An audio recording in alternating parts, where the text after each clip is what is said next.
مرکز مطبوعات وزارت کارهای داخلی تاجیکستان خبر داد که اخیراً در دو صدمه مرگ‌آور در حصار و ترسونزاده 2 نفر از جمله یک کودک 9 ساله و یک 10 مرده جان باختند. بنا به گزارش وزارت کارهای داخلی، صحنه 24 مارس سال 2024 تخمین ساعت 16:20 راننده ماشین تمغه تویوتا کامری عارف منصور جان سال تولدش 1990 ساکن شهر ایسار هنگام حرکت در روی ماشینگرد دیهه غیرت آباد جماعت دیهات سامان قاعده های حرکت راه را رعایت نکرده پیادهگرد نابالغ ویسوف سعد نور محمدویچ سال تولدش 2015 ساکن همین شهر را پخش نموده است.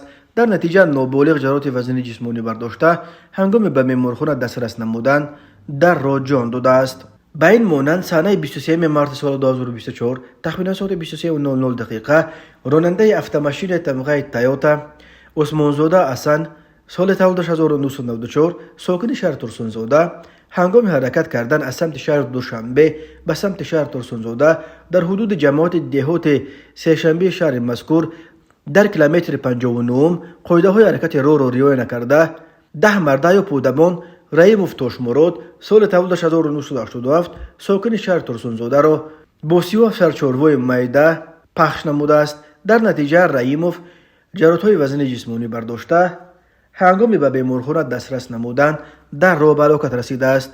وزارت کارهای داخلی گفت تحقیق این حادثه ادامه دارد. راههای تاجیکستان از لحاظ صدمه‌های مرگ‌آور راههای پرخطر دانسته می‌شوند. سال 2023 در راههای جمهوری در 1111 صدمه 519 نفر به هلاکت رسیده 1179 کس دیگر مجروح شدند. سال 2022 بر اثر 1096 صدمه در راههای تاجیکستان 416 نفر جان باخته 1197 نفر جراحت برداشته بودند.